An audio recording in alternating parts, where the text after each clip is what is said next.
I do want to talk about the overtime debate here because obviously it came up again, and there was one individual who I'm not going to name here, but he and I, if you know, you know, he and I have gone back and forth on this on X/Twitter before, namely after last year's Indy 500, and sent a tweet out with an eye rolling emoji saying sarcastically, "Well, I don't know, guys. I think we should have sacrificed that great finish to end it under caution."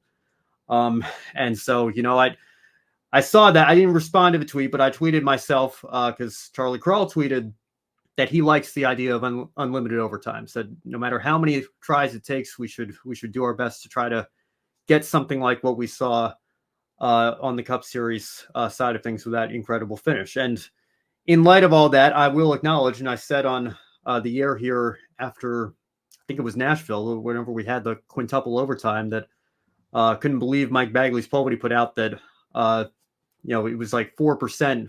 Somebody that or people that wanted no overtimes was 4%. People that wanted 4 or more was still 73% or some ridiculously high number like that. So shows that I'm in the minority, and I'll acknowledge that. So this is my proposal that I'm coming to the table with, and I've proposed it before, but I want to add another element to it this week because of the title of the race. We'll give you one attempt. I'll admit it. What we saw yesterday was absolutely fantastic, and yeah, way more entertaining and way more satisfying of a finish than just ending it under caution. But Brandon, you know what the race title was yesterday? Well, I can help you on that. It was the Go Bowling at the Glen. Oh, you mean the Xfinity race? The Cup. Well, either one. Oh, either one. What's the Xfinity? Well, actually, we can't do it with the Xfinity race. That would be that would be the Mission 200. But yeah, so yes, 200. But the Cup Series race was the Go Bowling at the Glen. Sure was. What race do we have coming up this week?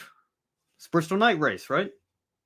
Mm-hmm. No number attached to it. No number Miles attached or laps. to it. And that's that. And listen, I'm sure people are rolling their eyes right now. They're going to say that that's silly on my part. But I'm sorry. I'm a firm believer that words and numbers mean something. Numbers are not arbitrary. You go to the Daytona 500, you plan for a 500-mile race, and when you have overtime after overtime after overtime, and Kyle Busch takes the checkered flag at lap number 500, but he's not the winner, it bothers me on a fundamental level that that's what we do here. We got to take the numbers out of the races if we're going to do this. So, but on a weekend like this, hey, it's the Go Bowling at the Glen. It's a race.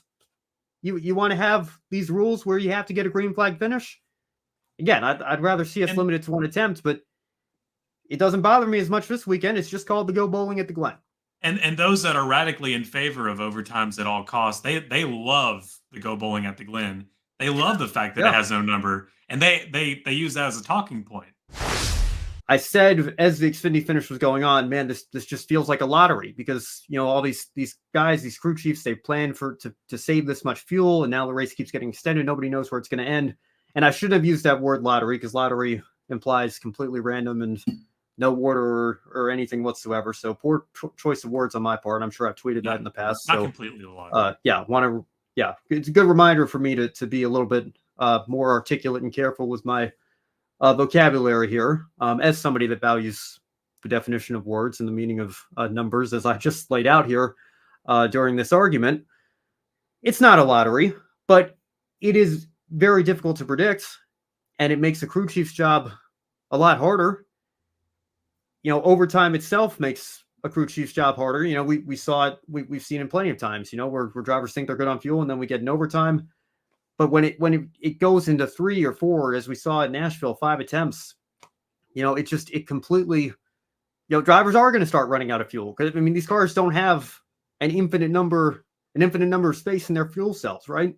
Like it makes it, I don't know, even if we do get a green flag finish at the end, and by the way, thank goodness Connor Zilic did win this race. He was thoroughly deserving of it. He had to come back from the penalty that sent him to the back of the field and was so fast, so dominant all day long.